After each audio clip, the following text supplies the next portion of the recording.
We're going to give a countdown. 5.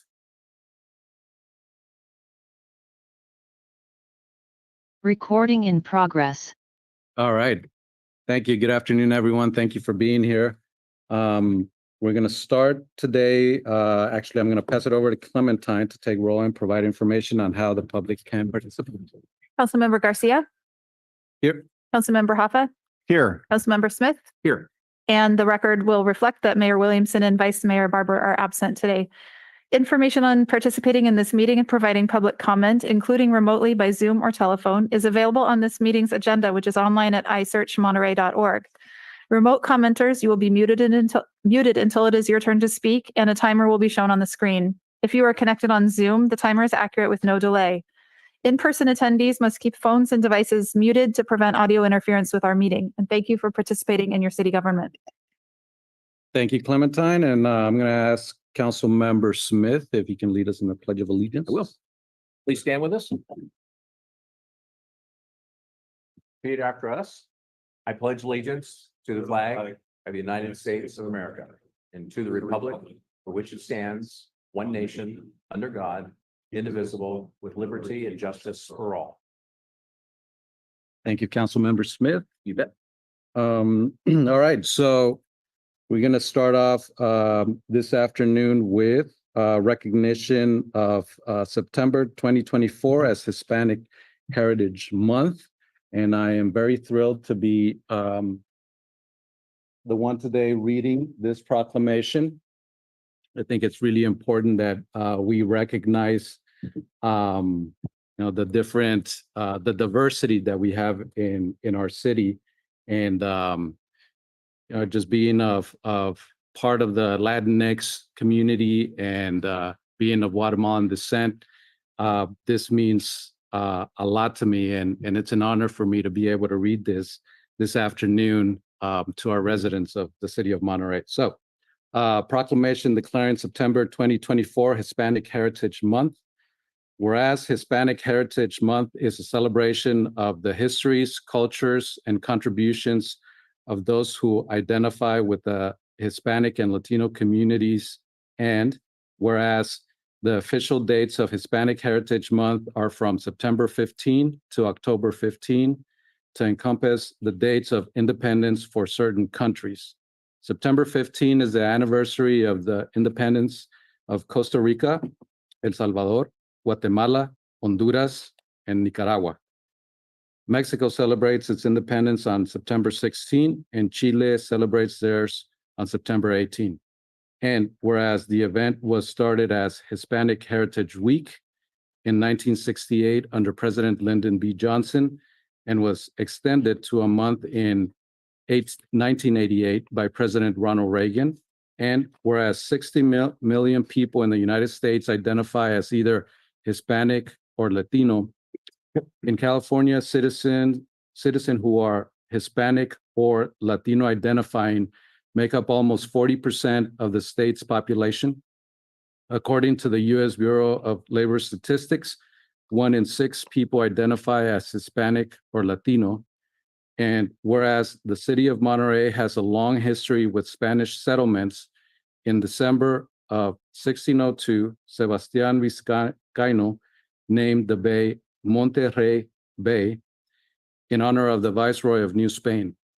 In the 1770s, an expedition led by Captain Gaspar de Portola and joined by Father Junipero Serra established the Royal Presidio and Mission San Carlos de Borromeo de Monterrey, which were Monterey's first buildings. In 1776, Spain named Monterey as the capital of Baja, Lower, and Alta, Upper California. And whereas the city of Monterey and the larger area of Monterey County are shaped by the contributions of the Hispanic Latino community, and whereas the theme of 2024 Hispanic Heritage Month is Pioneers of Change, Shaping the Future Together, as designated by the National Council of Hispanic Employment Program Managers. According to NCH EPM, the theme encapsulates the spirit of innovation, resilience, and unity that define the Hispanic experience. And now, therefore, be it proclaimed that Tyler Williamson, Mayor of the City of Monterey, on behalf of the City Council and citizens, hereby proclaim the month of September 2024 as Hispanic Heritage Month.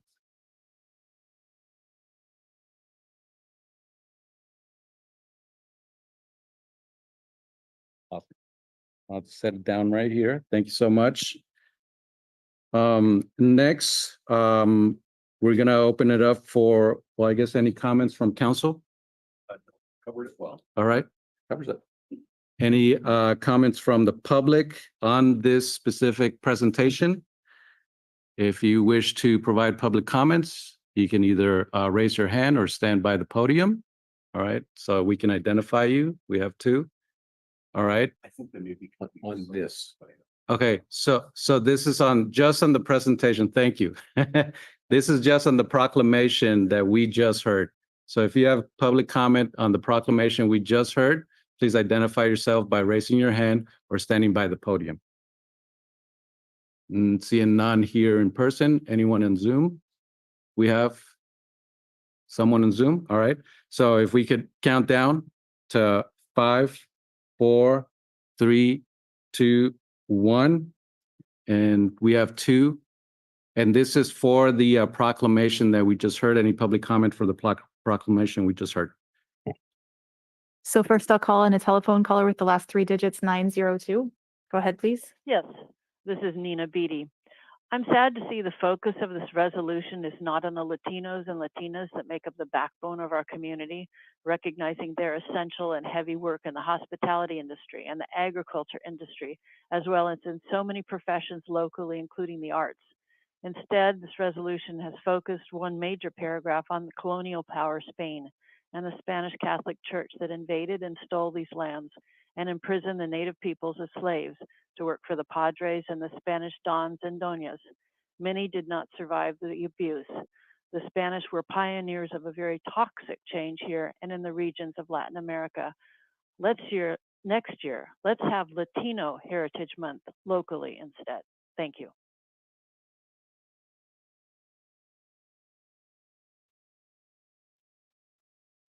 Thank you. And then our next speaker is Esther. Good afternoon, everybody. I just wanted to say that it's very fitting that this proclamation is being made and read by the first Hispanic council member that we've ever had on this city council, which is really kind of astonishing that nobody has served on this council, considering the history of this city that has been Hispanic before Gino Garcia. So I want to thank him for being the first and hopefully not the last. Thanks.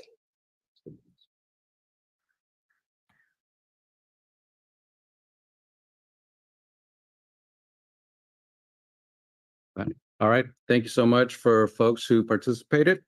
With that, we're going to move on to receive a presentation from Central Coast Community Energy, and I'll pass it over to City Manager Hans. Thank you, Councilmember Garcia. And I hand it over to Ned Roshana Sathira to do the introduction.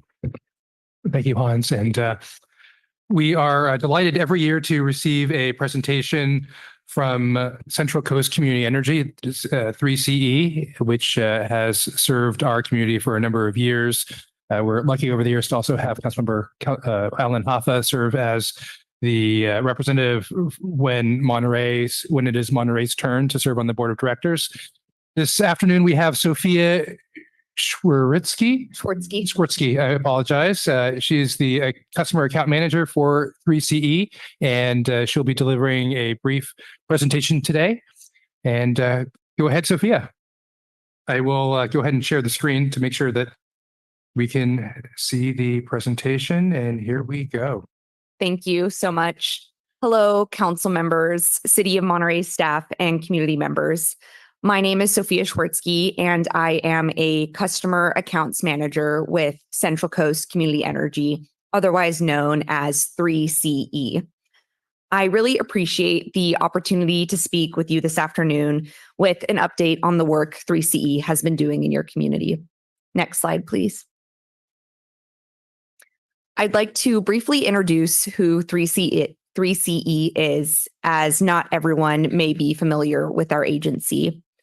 We are a relatively new government agency established about 6 years ago when the cities and counties you see on the screen in our region came together and asked, what if we took charge of purchasing electricity for our community? What if we could do it better? As a local public agency, we work to offer competitive pricing, accelerate progress on renewables, reinvest in the communities we serve. Today, I'm here to share how we're fulfilling that mission and the benefits that our agency is bringing right here in the city of Monterey. Next slide, please.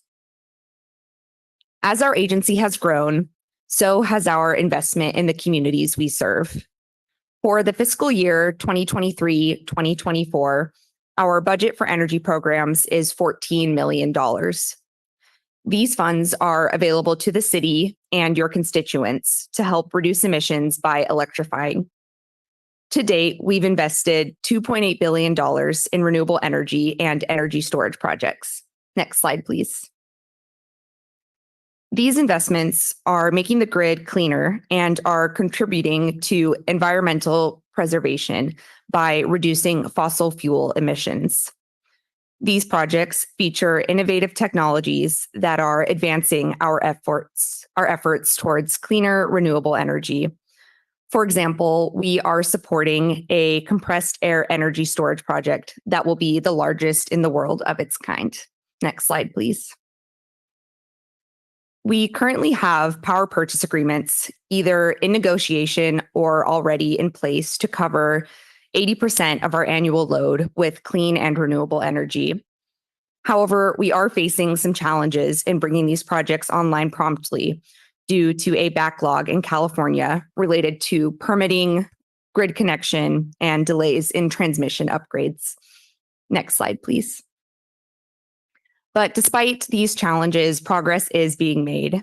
If you hadn't heard, the amount of renewable energy on California's grid has been surpassing customer demand in California almost daily this spring for up to 9 hours each day. In fact, for 100 consecutive days, California operated on 100% renewable, carbon-free electricity for at least part of the day. This is a significant achievement, and agencies like 3CE, along with our partners like the City of Monterey, have played a key role in making this possible. Next slide, please. The renewable projects we've contracted with are not only contributing to the solution, but they are also delivering cost savings to our customers. And thanks to a decision by our policy board last year, these projects are now evaluated based on their commitment to local community engagement, environmental protection, and local workforce development. Next slide, please. In addition to providing clean power, I've also mentioned our commitment to a direct investment in the community. So this slide is a brief overview of the residential, commercial, and ag rebates that 3CE offers our customers. This includes the popular Electrify Your Ride program, which provides rebates for new and used electric vehicles. And I'm excited to share a new program that 3CE has just begun offering. That is our residential battery rebate program. This program will provide our customers with $300 per kilowatt hour of a battery's capacity to $500 per kilowatt hour of a battery's capacity, depending on the customer's income qualifications. So, for example, if there's a customer who qualifies for the increased $500 per kilowatt hour rebate, the total rebate would be about $6,500 for a 13 kilowatt hour battery, which when combined with other available incentives for residential battery storage could cover the entire cost of the battery. Next slide, please. To date, 3CE has invested $750,000 through our energy programs into the city of Monterey. Next slide, please. But today, I really want to highlight the support that we specifically offer to the cities and counties we serve. As you know, California has strict mandates for electrifying vehicle fleets, which can be a significant challenge for local governments. 3CE offers funding to help cities plan on how to make this shift, determining how many EVs you'll need, when you'll need to purchase them, and identifying the ideal locations and times that you would charge those electric vehicles. Once the city has a plan in place, 3CE also provides funding to help cover the costs of the vehicles and any necessary charging infrastructure. And I'm pleased to say that the city of Monterey is already taking advantage of some of these programs for our member agencies. Next slide, please. We also provide funding to help cities adopt REACH codes. Sorry, I think we're actually one slide back there. Perfect, thank you. Which go beyond state requirements to further reduce emissions in buildings. Additionally, Judy Young, who is the City of Monterey's account manager, hosts a call every quarter for the staff of the local governments who 3CE serves, where we discuss all of these opportunities in detail. If any of you would like to learn more about what 3CE offers to your constituents, we'd be happy to set up a meeting to discuss it further. Next slide, please. The last thing I want to mention is that the applications for our rebates and incentives are available on our website, which is 3cenergy.org. In closing, on behalf of everyone at 3CE, I want to thank you for the opportunity to be your local electricity provider, to support you and to be a partner with the City of Monterey. Thank you so much for your time this afternoon, and I'm happy to answer any questions you may have. All right, thank you, Sophia. We're going to bring it to council. Any questions, comments? I got a couple of questions. Sure. Well, first off, thank you, Alan, for being on the board when it's Monterey's turn. So I wanted to get a rough number of our participating city and county agencies now. Do we know what the number of partners are? Yeah, absolutely. We have 35 cities and counties who have joined Central Coast Community Energy, and that's including the city of Atascadero and the county of San Luis Obispo, who will be enrolling with 3CE in January. Okay, and they're the furthest south. Yes, that's correct. Correct. That's correct. And then I think that was all I had. Thank you, Sophia. Appreciate your presentation. And thank you very much for the extensive slides ahead of time so that we can look at those. Thank you. Absolutely. Thank you for the questions. You bet. Councilmember Hoffman?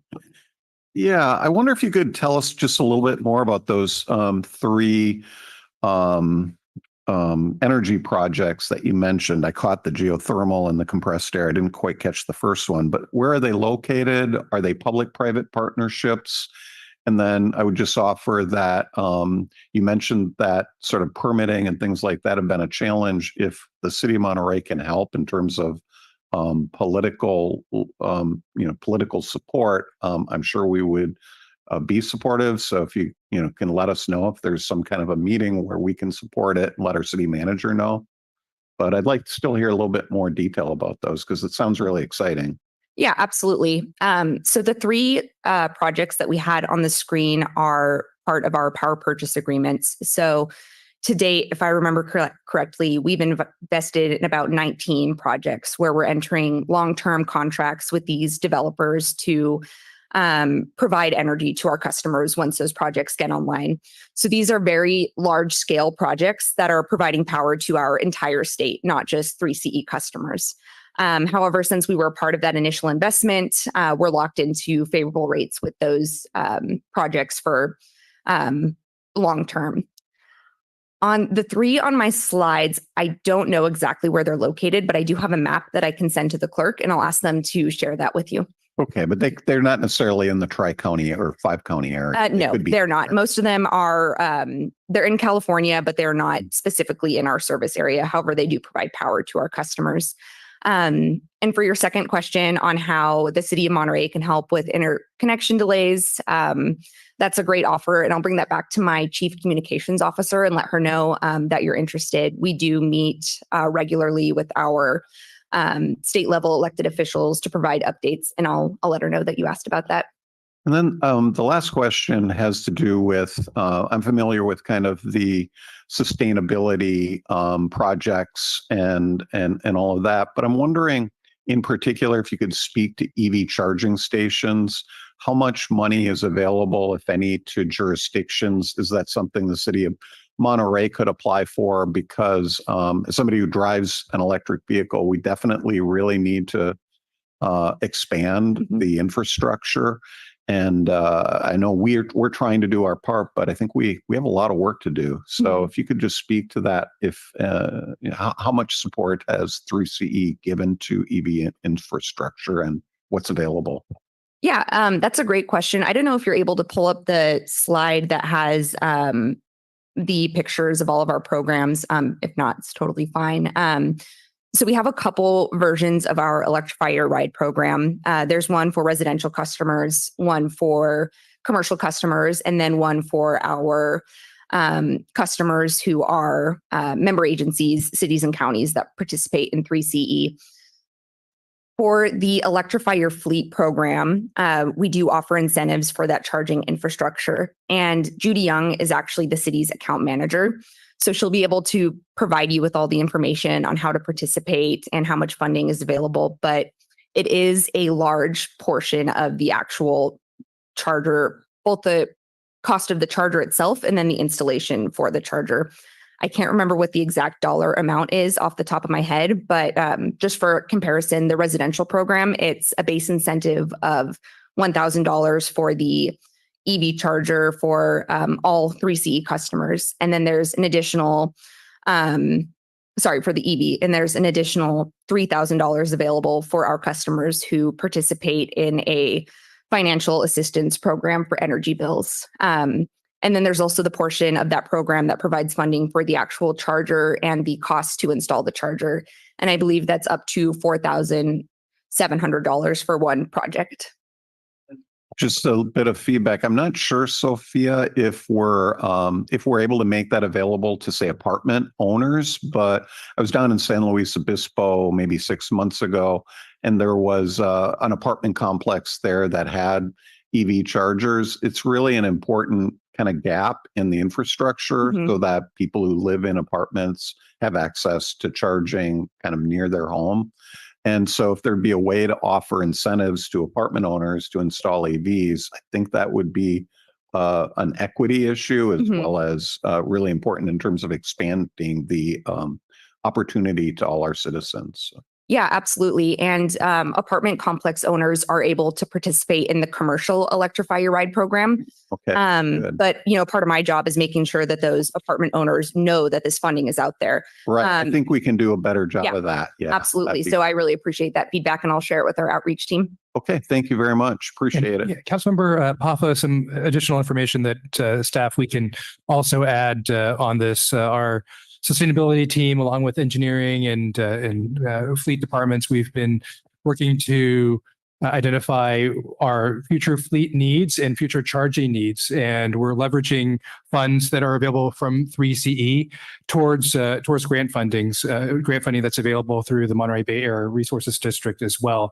For example, there is a $200,000 grant through MBARD, the Air District, for the AB 2766 Clean Air Management Program, and using $145,000 in matching funds coming from 3CE incentives, we're hoping to install 8 new electric vehicle chargers, 6 of them level 2 chargers and 2 of them fast chargers, based on the needs of the city. And this would be for our city's fleet installed at the Corporation Yard at Ryan Ranch.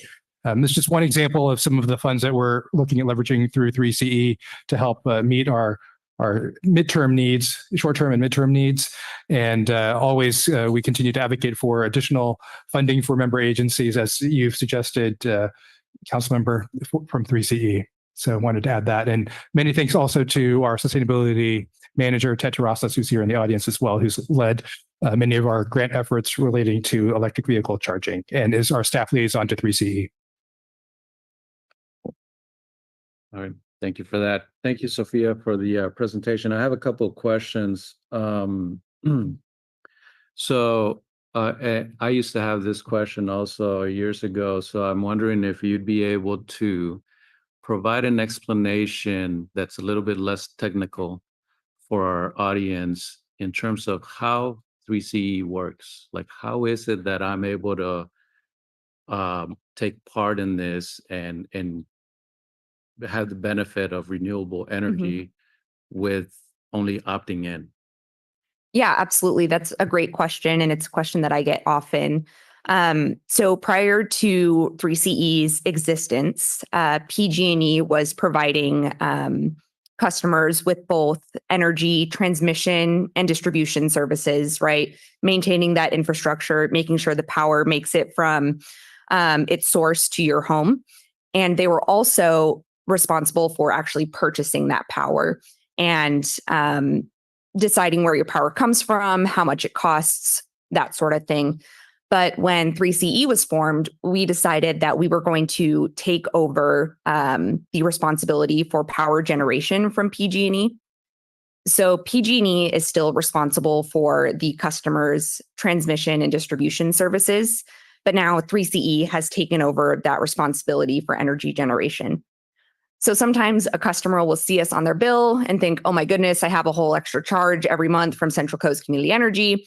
I'm going to opt out of this service. And when they do that, they'll actually see their energy bill go up because it's not that we're an additional charge. It's that we are providing a service that PG&E used to provide at a competitive price.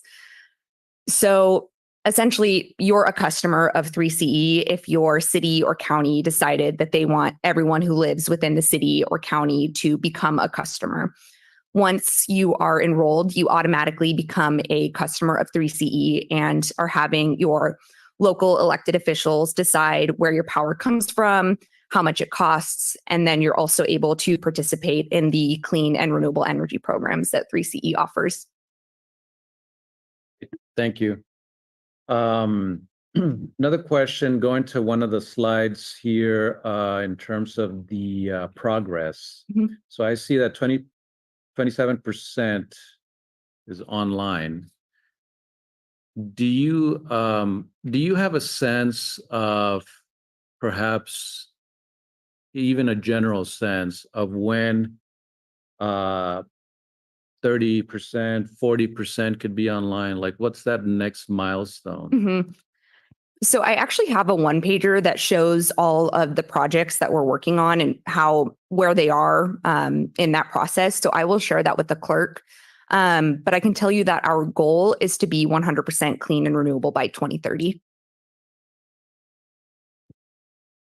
My follow-up question to that is, where would we stand like in a couple of years? But if that's in the one pager, I'll check that out. Yeah, I'll get that to you. And I can just say that our goal for 2025 was 60%. So I'll get you that one pager that you can see it all laid out there. Okay. Yeah. Sounds good.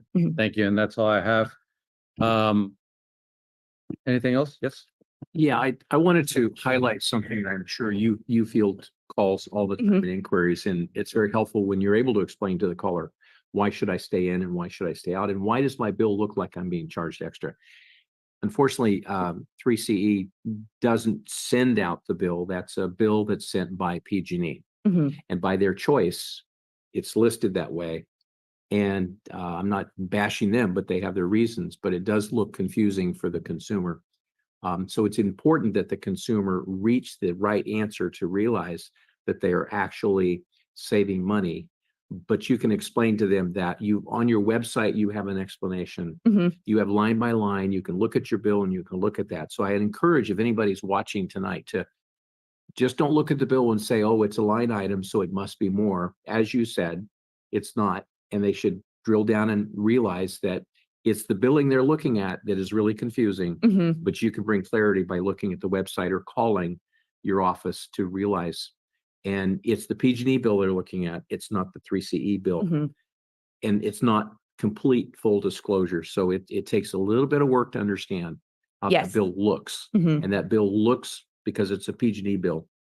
But the power you purchase is purchased cheaper and more green by your goals and objectives to deliver that power to the users. Mhm. And PG&E is little by little getting out of the business of power acquisition. They're more into the delivery. So thank you for all your work, but please look at the websites, folks, if you're hearing this, to decipher the bill, because you actually are saving money. Absolutely. And if a customer does call our customer service team, they're put on with a real live person right away, Right. whose entire job it is to explain that piece. Because I agree, it's very important. Yeah. So thank you for the comment. Make some extra explanation. Yeah, absolutely. Thank you. All right, thank you, Sophia. We're going to take it out to the public. If you have a public comment on this presentation for 3CE, please identify yourself here in the chambers by raising your hand. I see 1, 2. Anybody back there? Okay. We're going to check online as well. If you have a public comment for this presentation, for the 3CE presentation, I'm going to count down to 5. And if you would please raise your virtual hand. 5, 4, 3, 2, 1. We have 1. All right. And we're going to start in the chambers. You have 3 minutes. First speaker, please go. Thanks. It's on this topic. Steve Lightfoot. I was the #1 producer as a telemarketer for Green Energy of America when I was selling solar. Basically, folks, in case you don't know, you'll never pay more for your solar payment than you currently pay for your electric bill. It will never go up. You'll have it paid off in 20 years. And for another 10 years, you get free electricity. It's pretty much that simple. You get government subsidies and everything else. So if you don't have solar and you live in a sunny zone, you're a fool. But I have a better idea that will literally lower the temperature of the planet and save everybody fuel costs. Imagine having a vehicle that could run forever, and the only thing you ever have to do is buy batteries every 10 years. I have that idea. I have that invention, but you got to bring me forward to produce it, because the powers that be will stop this vehicle from being produced. You know how a wind turbine creates energy by creating friction in that little box behind it? Put that same technology in all 4 wheels of your vehicles, or all 18 wheels of your trucks. Produce constant electricity recharging. You'd be able to lose half of your battery pack, lighten your load by half, and never pay for fuel to transport yourselves, or lower the temperature of the planet and clean up the air, everything. But Steve Lightfoot has to be famous for that to happen, because I'm the guy that will override the obstacles that will be created by big electricity, big gas, big oil, big business, etc. So if you want to have a vehicle that will give you free transportation, except for buying batteries every 10 years, lower the temperature of the planet, clean up the air, you've got to respect LennonMurderTruth.com and bring me forward before March 1st of next year, if you're interested in that, because after March 1st, I'll be moving to Utah.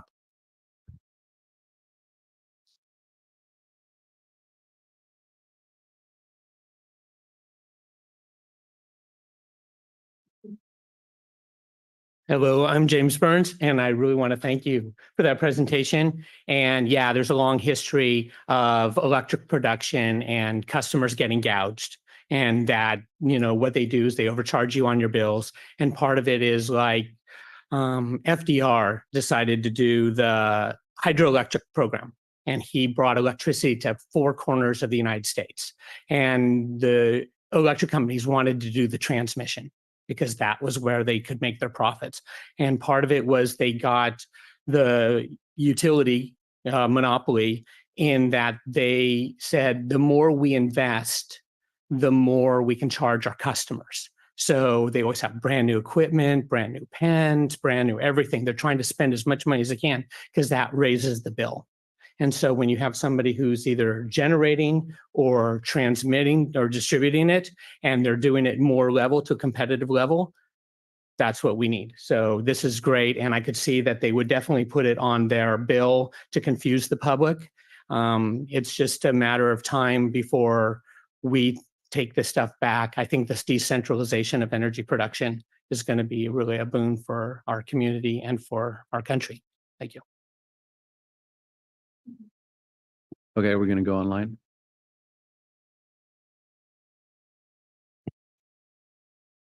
This is a telephone caller. Go ahead, please.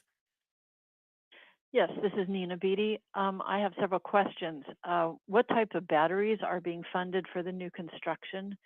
This is a high fire zone, and banks of lithium-ion batteries wouldn't be a good idea in people's garages. Secondly, how is 3CE advocating for conservation by particularly tech and data companies? Is 3CE pushing back or at least discussing the energy demand of AI and data centers that are driving energy demand?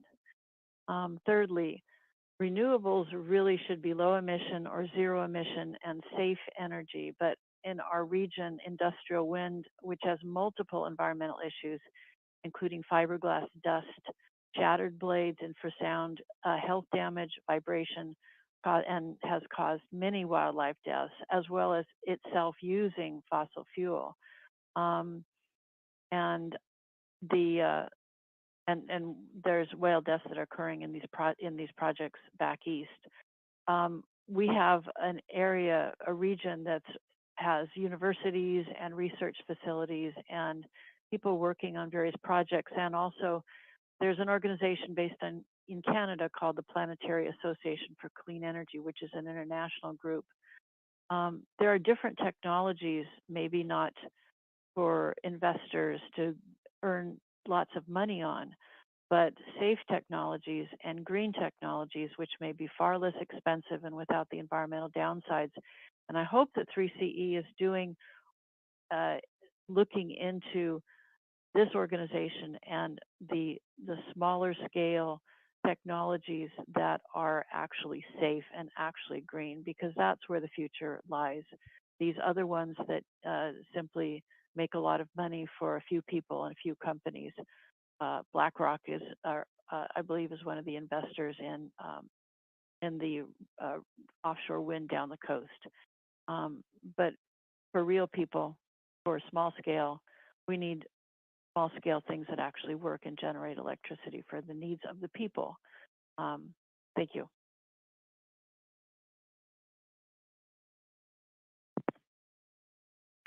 Okay, thank you. Sophia, would you be able to touch a little bit on the questions that came up about batteries and conservation wind? Absolutely. Thank you so much for the questions. I believe the first question is, what type of batteries does 3CE provide rebates for through our residential battery incentive program?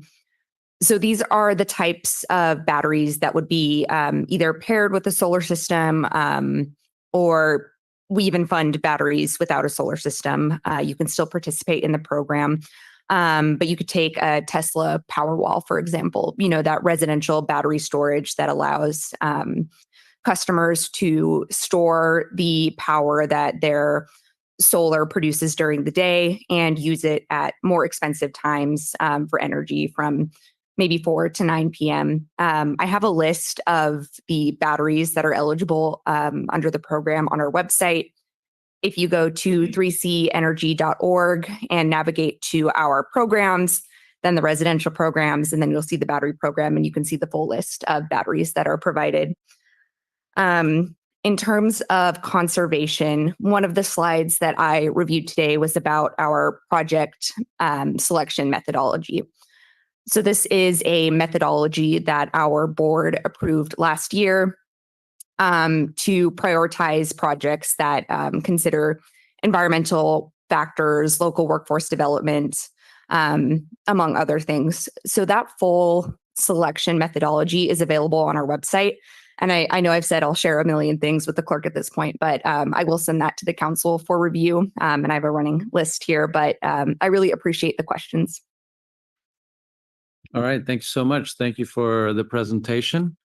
And I think with that, we're going to move it on to public comment. Thanks so much. So if you're interested in offering a public comment on items that are not on today's agenda, please raise your hand so we can identify you here in chambers. 2, 3, 4, 6. And do I see 7? I guess 7. Yeah, can I have you folks stand so we can identify you? It's 2, 3, 4, 5, 6. Okay, I think I see 7. All right, thank you. We're going to check online as well. If you would please, at the countdown, raise your virtual hand at 5, 4, 3, 2, 1. We have 1 online. All right. So 3 minutes for public comment. And we're going to start in the chambers. This is for public comment for items not on today's agenda.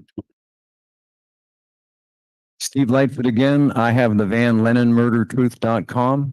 Biggest stories ever to hit America. Biggest expose of all time. Biggest news since Christ, if I do say so myself. I've only had one customer from Monterey buy my magazine in the 8 years I've been here. I've sold 250 magazines all across America and the world. Only one local customer. And one woman in Aptos. In other words, the people are against me. They know I'm right. They're afraid of me. If I knew then what I know now, my billboard would have read, "Jealous turds, eat me." Because that's the sentiment I'm up against. Everyone's jealous. Oh my God, he's going to be bigger than the Beatles. He's going to change the world. I can't stand him. Oh. We've got Leon Panetta against me, former head of the CIA, involved with the Italian mafia. On television last month at the DNC, proclaiming that Kamala will win with a wink and a nod in his face. He should know the last election was rigged. Kamala's a communist. She's riding on the coattails of the abortion crowd who think they should be able to kill their babies whenever they feel like it. And they're counting on enough evil women to vote for Kamala, and screw it if we go communism. I want to kill my baby whenever I feel like it to get past the finish line. That's their cynical campaign. I've got other enemies around here besides this woman who threatened me last meeting with, I have friends who will take care of you, because I brought up the gay factor in the politics here. And I want to reassert myself that I got nothing against gays, but because they don't produce children, they are less concerned about the children of the world, and they should not be president ever. They don't have the whole America in their minds. And that's the one downside of being a homosexual, is they're less concerned about the children and the next generation. Meanwhile, I demonstrate every Sunday, well, almost every Sunday, at noon downtown Monterey by Rosine's. I've got the killer's face printed before the murder, Stephen King, not Chapman. I've got Mark David Chapman's name and associated letter to the editor where he links himself to Reagan, is moving him into a hostile square with a gun weeks before the murder. Bold print codes all about it. What Stephen King writes about, what Nixon writes about killing John Lennon in the book next to Reagan, the day of the murder, in Time and Newsweek under the headline, "Who's in, who's out?" I have the evidence, folks. My latest slogans are, get informed, get outraged, and the cover-up condemns you. Now people are starting to see who I am.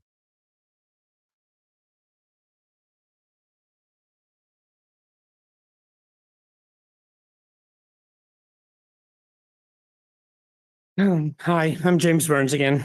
In the 1980s, corporate offshoring wiped out the labor market for manufacturing jobs.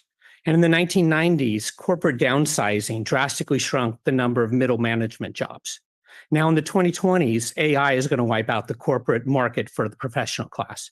Lawyers, accountants, architects, planners, no longer going to be needed in the large numbers. So in this world of corporate dominance, where the pursuit of profits and efficiency always translates into less workers, where is the new job market going to grow to catch these displaced people? Greedy landlords destroy our communities. They compete with each other to see who can get the highest rent. This leaves our town full of empty homes, empty storefronts, empty schools, empty playgrounds, and community centers. Even city workers who service this community can't afford to live here.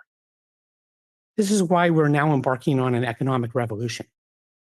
This is a legal revolution as significant as the federal laws which tore down the racial segregation laws that had been enforced by city managers, city attorneys, and planning departments across the country for centuries. Talking about SB 946. Make no mistake, this is a legal revolution for civil rights. In the land of opportunity, no land means no opportunity. No land means no opportunity. I call it the lowest rung of the economic ladder of sole proprietors. And this means we street vendors are on the ladder and we're pulling ourselves up. To think powerful people claim to be civic minded are against allowing a grassroots economy to blossom? Whose purposes are they serving if they're dead set against the little guy? In government, there's a hierarchy of authority. The lowest rung is city staff. The city manager and community director exist to be told what to do by the city council. They are your lieutenants who carry out your orders within the law. The city council is elected lawmakers who can initiate their own programs or implement suggestions proposed by public citizenry. Then comes the county, then comes the state. The state is the giant in the room. The state can mandate what cities do. I hope to make Monterey a sidewalk vending model for other communities to emulate and imitate. And that starts by vendors having a set at every a place at every table, decision-making table. Now we've gotten the Western Center for Law and Poverty involved. It has become clear city staff has sought to undermine the intent of SB 946. The one table rule had no legal standing. No shade structures made it so that we weren't even OSHA compliant.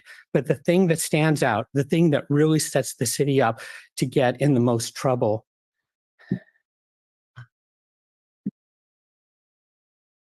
you know,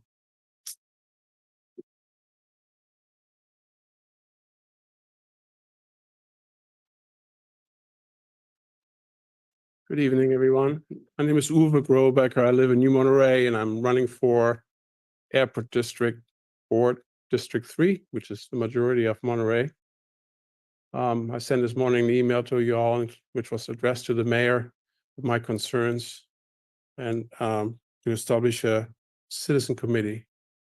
And I really hope that you're going to take this seriously into consideration. Why am I running for this position here? And I can explain you why in the public, for the public to know. About 8 years ago, flight paths were changed and more flights started coming over residential neighborhoods. But that's not the worst. The worst is that where I live up in New Monterey, up on the hill, I get those airplanes about 500-600 feet over my house, and sometimes until 1 o'clock in the morning. And then you have them take off again at 5 in the morning, going to Dallas and Phoenix and Denver. So we're receiving more and more flights, and more of this is going to affect our neighborhoods, not only because of noise, but also because of safety issues. So I've been talking around and went around neighborhoods, and I've been talking to the neighborhood associations about it, and pretty much got a tremendous support about, and everybody, including the mayor, actually asked me, why don't you run? And there was no opponent. The only one for my district was Marianne Leffel, who has been there for 16 years. And she's the chair of the committee. There were recommendations made, multiple recommendations from the civil grand jury this year. One of them was to establish a citizen committee, which is a similar, same thing as a roundtable discussion, which was rejected. All the other recommendations from the civil grand jury were ignored. I also understand that the city of Delray Oaks have made similar requests already some time ago, which were ignored. And I don't know about Monterey, probably you had similar experience. So I would like to be the voice of the neighborhoods. I would like to be the voice of the citizens of Monterey on that board. Right now, you have pretty much everybody pro-business. There's nobody representing the neighborhoods. And I hope I get your support, and the voter support comes November the 5th. Thank you very much. Thank you.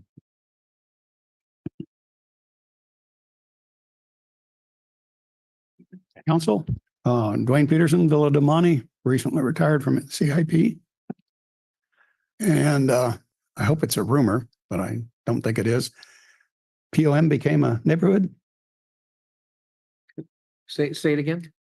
Presidio Monterey became a neighborhood under the NCIP program. I hope not. I don't know how that would work. If so, if that in fact someone can point me to anything that's processing or has been approved in that vein, I would appreciate it. I'd like to follow up on that. If it did happen, why did you leave the postgraduate school in La Mesa out? That's some more federal property that the city could look at. So, all right. Thank you.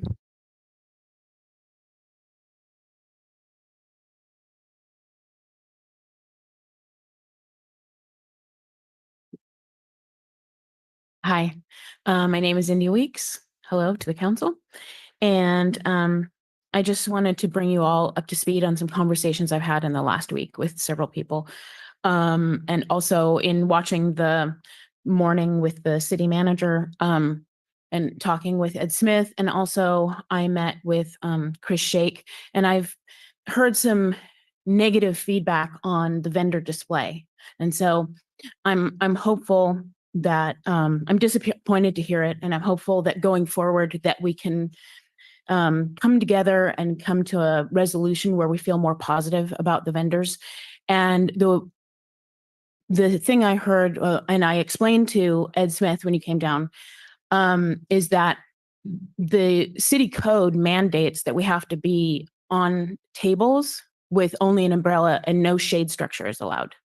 So what happens is there's this display that's horizontal. So, being spread out on tables is not the most space efficient or the most attractive way for somebody to vend their wares. So if shade structures were allowed, then you would get this vertical display, which would be a lot more compact. It would allow for more vendors.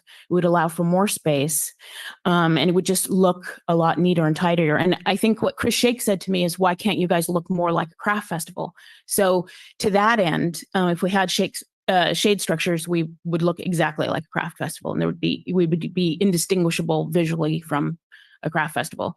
And since I have 3 whole minutes, I wanted to give you an international perspective on street vending, because I know that the plaza in Monterey has so much potential, and I know that it could just be, a diamond if we're just polished a little bit. It could be something that everybody is so proud of. I'm already super proud of the vendors down at the plaza. I think it's an incredibly successful program. I think with a couple tweaks to make it a little more easier to look at, I guess. I think it looks nice now, but it could look even better. And, like the artists that set up in Montmartre in Paris, people come for that. And the Grand Bazaar in Istanbul is one of the most famous markets in the world. And a lot of that is open air too. And so I think that the vendors in Monterey, if we change our perspective and we look at it as a positive that creates jobs and creates more tourism and creates a multiculturalism that's hard to find sometimes in Monterey. I counted off, just while I was sitting there, I can think of 11 countries that are represented by the vendors down there. So there's a multicultural aspect that's really precious. There's also an economic opportunity there that's really precious. And so I hope that we'll have a seat at the table so everybody can have the positive feelings that I have. Thank you.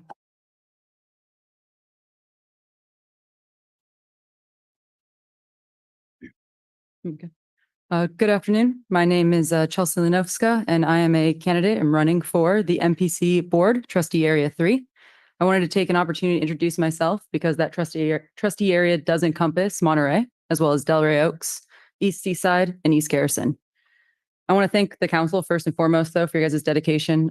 Watching you guys actually is one of the reasons why I said, hey, I'm going to put my hat and my name in there for local politics. And that's the commitment to the community that I want to embody if I serve on the board. So a little about me. I have a 10-year history and experience as a public servant, first in federal law enforcement, working major frauds and public corruption.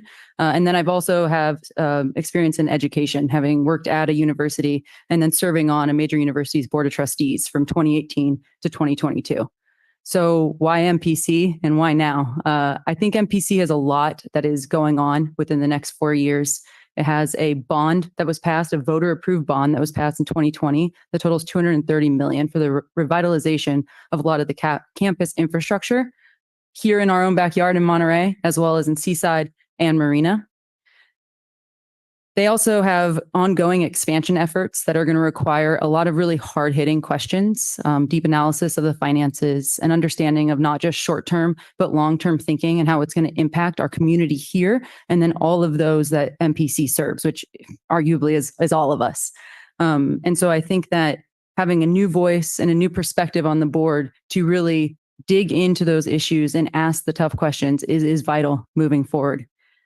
One of the things that I think this board can respect and understand, or this council can respect and understand, that the MPC board also is going to be facing in the coming years is a very honest conversation about the possibility of affordable housing for our students and what that looks like. And that's tied up in a lot of issues that you all speak to, one of them being water credits and water use. But I think it's something that needs to be brought to the fore in discussion, and that from what I've seen following MPC board over the last few years has not really been given its due time and diligence.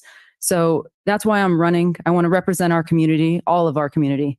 I've had the benefit of speaking with so many people so far in Monterey, in Delray Oaks, in East Garrison, and I want to continue that conversation. So if you have any questions, everybody, for me, or you want to talk about MPC, feel free to reach me at 831-877-0742, or you can visit my website. It's my name, kind of complicated, so I'll spell it.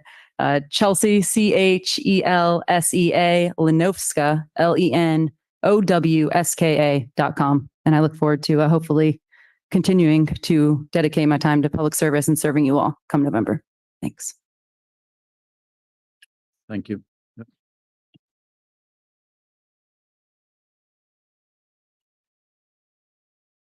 Hi, Councilmember Hoffa, Garcia, and Smith. Thank you for having me. The reason I came to talk today is I'm hoping you'll pass a proclamation similar to one passed in Carmel and the city of Marina against something called orphanage tourism. Orphanage tourism is where people go and volunteer or often donate to orphanages abroad.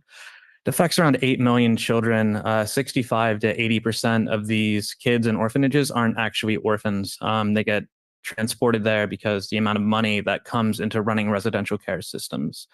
There's no protections against this in the system in the entire United States or in California. It's completely legal for someone with a criminal record to go and volunteer with vulnerable children anywhere in the world. It's legal for companies operating in California and the United States to send people over to unaudited or checked orphanages and schools.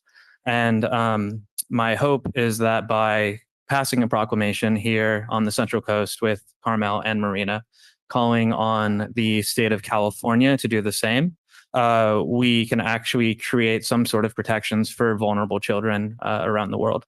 I have given some talks at Rotary groups and Kiwanis clubs, and so I have some petitions from Monterey citizens that they've signed they would like to see a proclamation as well. I've also included the proclamation we passed in the city of Carmel. I have a documentary about this. You can read information or see it, called volunteersneededthefilm.com. Easier than the last one. But so yeah, if you have any questions, please feel free to reach out to me. I'd love to get a proclamation passed, and I'm hoping that the Central Coast can be the center of this movement to help protect vulnerable children around the world. Thank you. Thank you. You can hand information to staff. We're going to go online as well. Yes, I'll call in Esther. Go ahead, please. Hello again. I wanted to bring to your attention that I've been hearing, as the president of my neighborhood association, that there's a possibility of oversized vehicles on Garden Road being not allowed to park there overnight.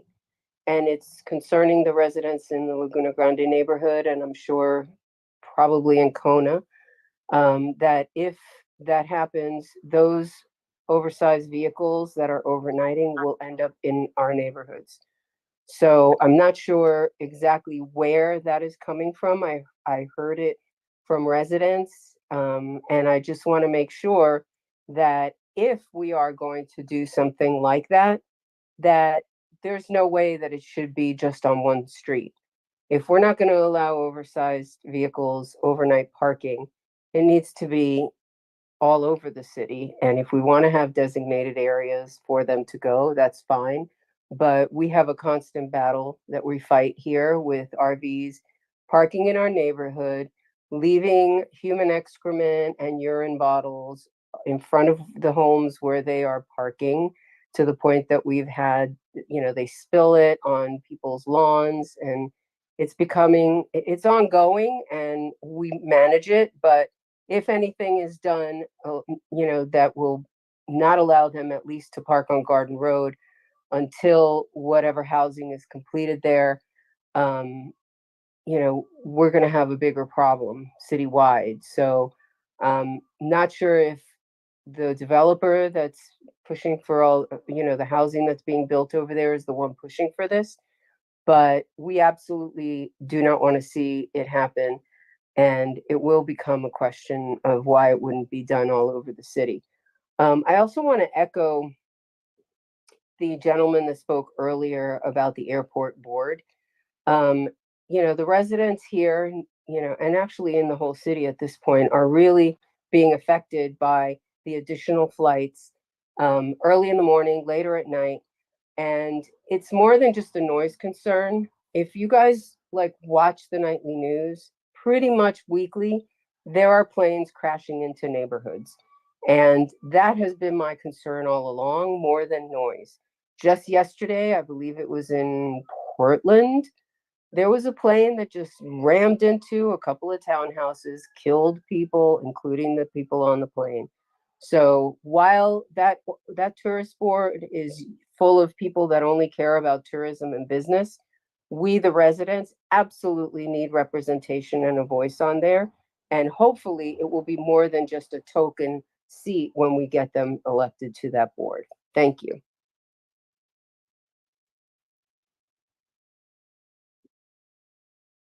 Thank you, everyone, for participating in public comments. With that, we're going to move to consent agenda.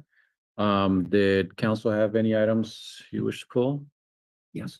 Yes. I'd like to pull 5 and have a presentation. Okay, sounds good. Actually, that's the item I also wanted to speak on, so perfect. Does the public have any items they wish to pull? All right, seeing none, we're gonna bring it to council. And do we have a motion to approve consent agenda with the exception of 5? So moved. Second. All right. Just want to make sure I'm not missing anything here. All right, so we're gonna sorry, help me out here, staff. We calling for a vote? Yes, that's right, vote. Sorry, thank you. So, Clementine, All in favor? do we have to do individually? No. Okay, sounds good. So all those in favor say aye. Aye. All opposed? None, seeing none, motion passes. And now we move to, help me out, staff, again. Item number 5, yes, thank you. Thank you, Councilman Garcia. And with that, Marissa Garcia has prepared a brief agenda presentation. Go ahead. Hello, council members. I'm Marissa Garcia, and I'm with the Public Works Engineering staff. So we're bringing this item to your attention today because it's been some time before it's really been presented before you guys. So if I can get the next slide, please. So I'll start with a brief history of the project, and I'm trying to keep this as brief as possible. This project has been in the works for quite some time, so there is a bit of history to it. So it was first submitted this concept was first submitted in 2011 as an NCIP project. And it was to look at what could be done at this intersection of Del Monte and Casa Verde with particular focus on the trail crossing. And there have been past iterations of trying to improve this particular intersection. So in 2016, a study was initiated on this intersection. We actually hosted 2 community meetings where we went before the Del Monte Beach neighborhood, and we had them look at concepts, and they voted to the concept that we ended up submitting as a Highway Safety Improvement Program grant application in 2018. And we were very lucky, and due to the high BC benefit cost ratio of this particular grant application, we were awarded a grant in 2019. This grant application is actually used as an example grant application for all those submitting Highway Safety Improvement Program grants. So that's a really nice feather in the cap. So the next slide, please. And so now we're really ramping up on the project. We kicked off our design phase in 2021. We hosted a community meeting in July 1st of 2021.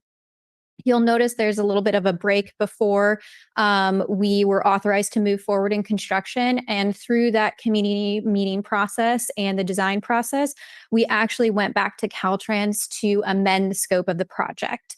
I will kind of highlight where we changed the scope of the project. And it was actually as a result of the community meeting we had and suggestions we had from the community. So before I show the fun pictures, I do have a slide to demonstrate the funding. So we were very lucky that this project does not use the general fund.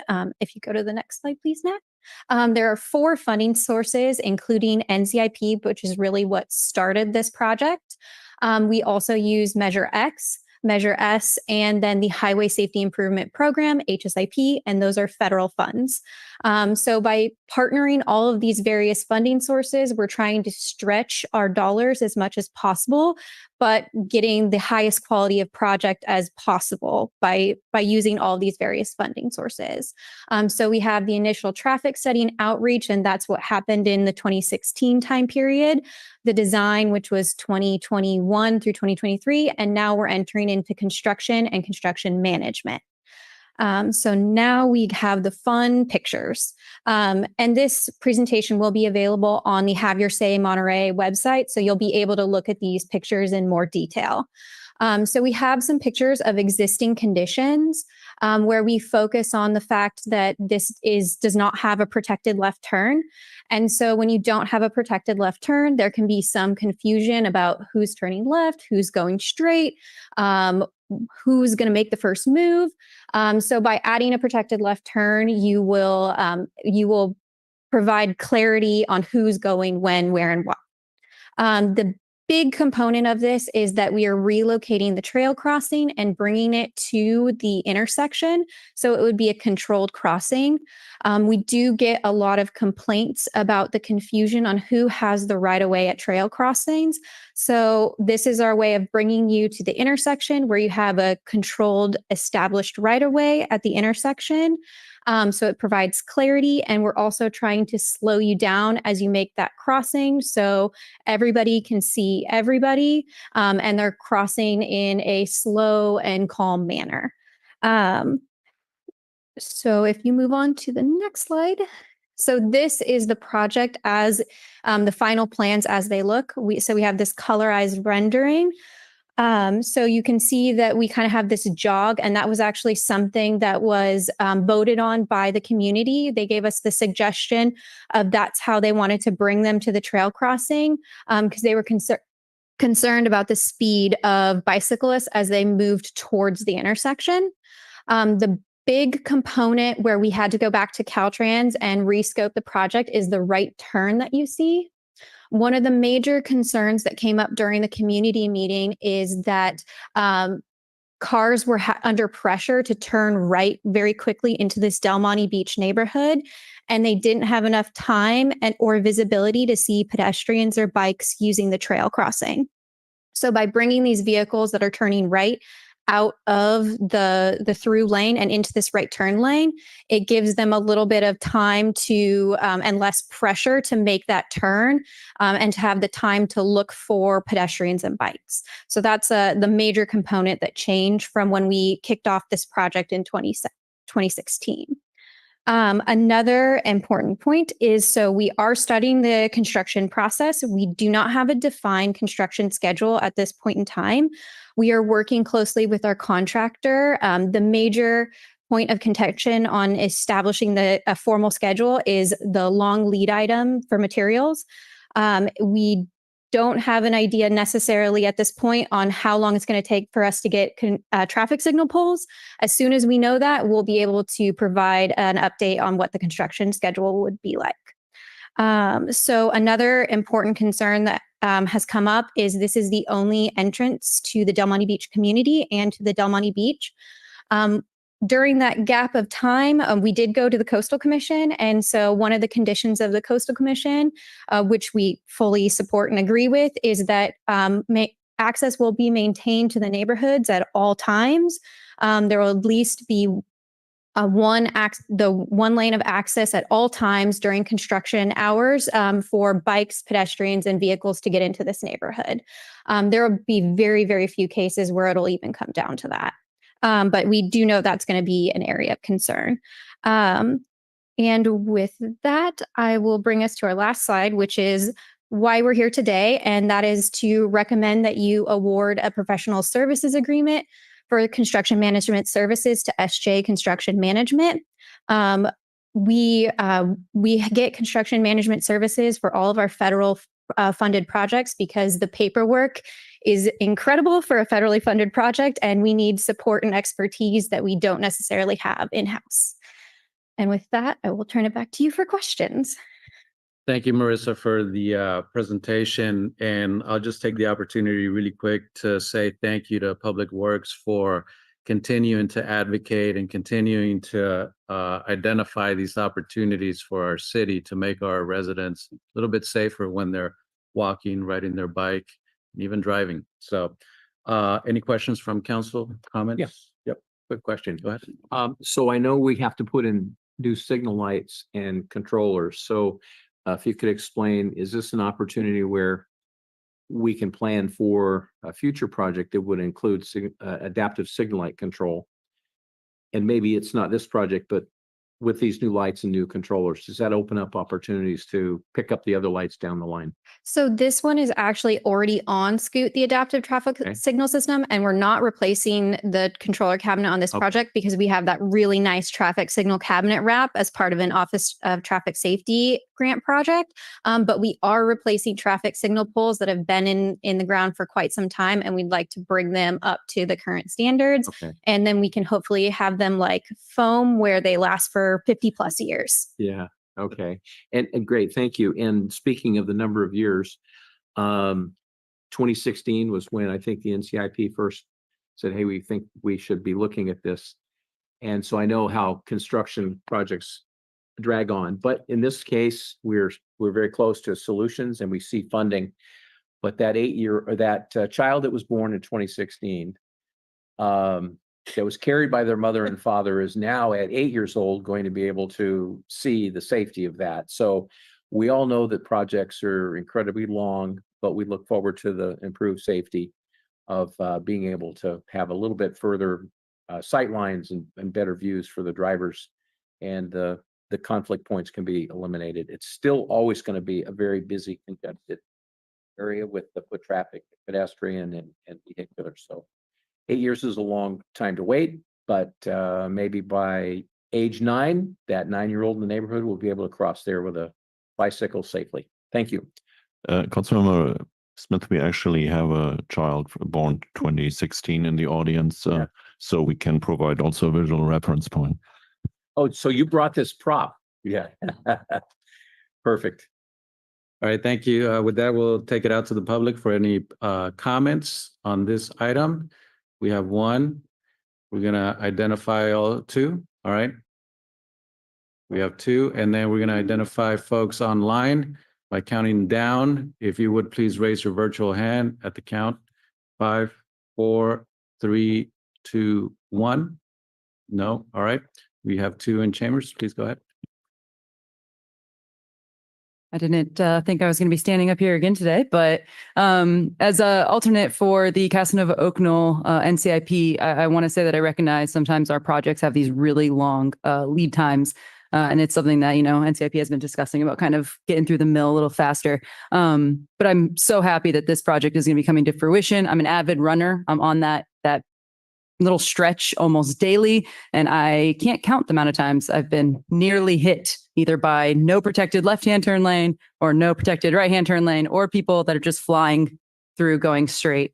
So I saw in the rendering that it looks like it'll be a little clearer as well to kind of watch for pedestrians. But I do think another consideration, hopefully not too much of a cost add, would be to make sure there's some a little bit better signage too, because right now there's not all that much for pedestrians because they considered the left-hand turn, the right-hand turn, but sometimes you just feel like you're going to get peeled out by the people just going forward as well. So just a consideration while this gets finalized. Thank you.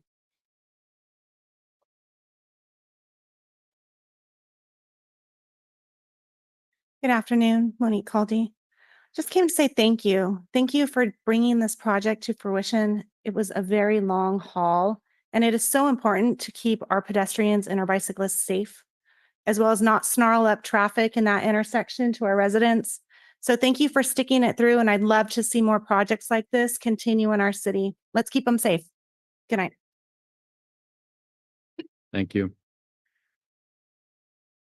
I'm going to request support from staff again. My mind is now starting to get a little tired. So do we? No one online. So then we go to the next item. We have to Yes, approve that's this. right. Yeah. Before you do, Yes, just please. one other thought. Yeah, I really appreciate this. I have never really been known for a lot of patience. But I'm really glad that we've seen this progress in a natural, organic way that comes along with the funding.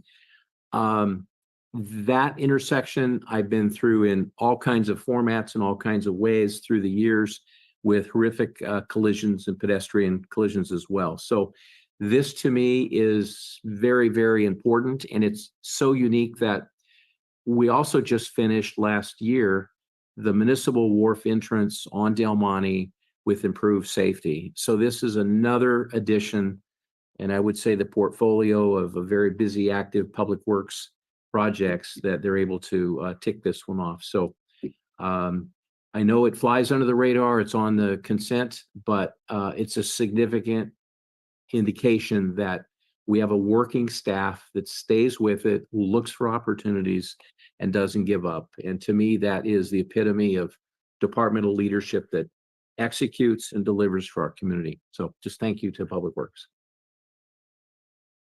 All right. With that, I'll look for a motion to.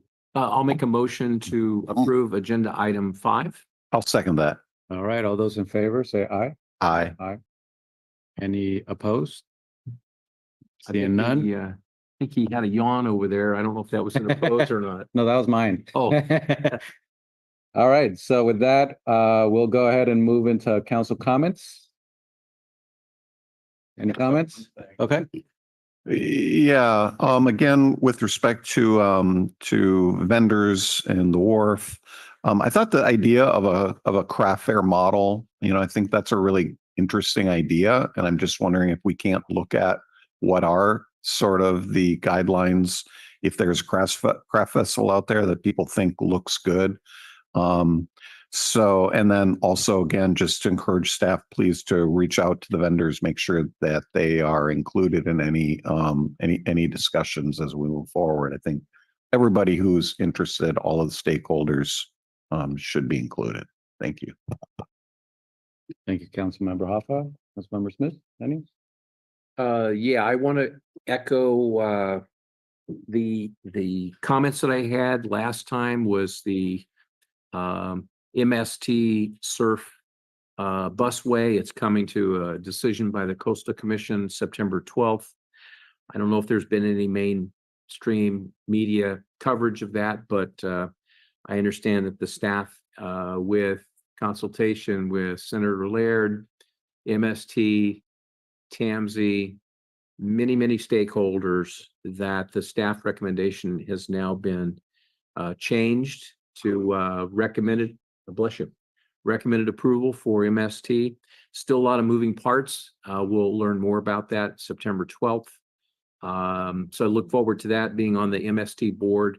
It's near and dear to my heart to see another project move forward.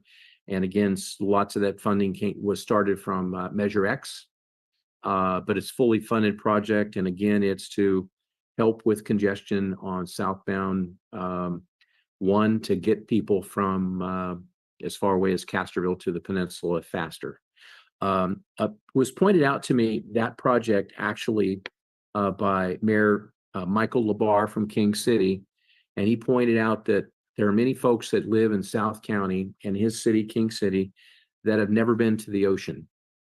And we know that there's the disparity of economics, but for $2, someone will be able to get on the bus in King City, ride with 3 transfers, and arrive at the doorstep of the Pacific Ocean.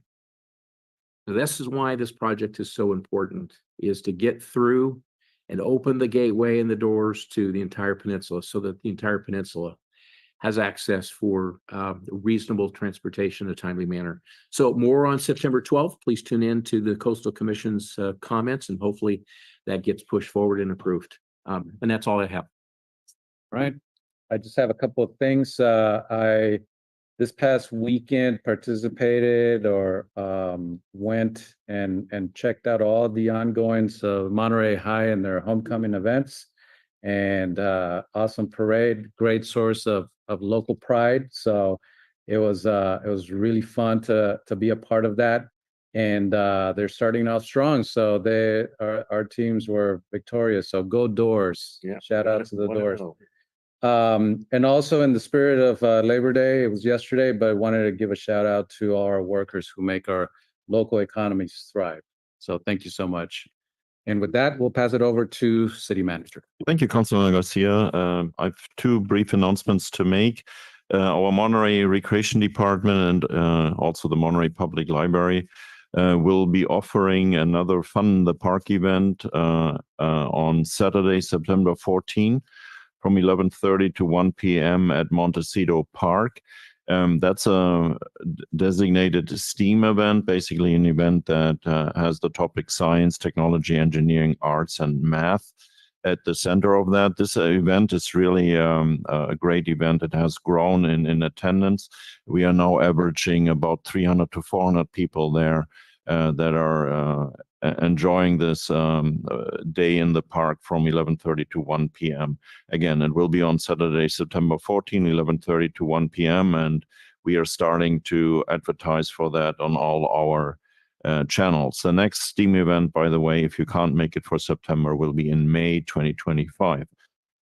Also, shortly before the council meeting started, I got a media release from the Monterey Bay Aquarium. They will have offering free access in October to all residents of Monterey County. The free access is between 12 to 4 p.m.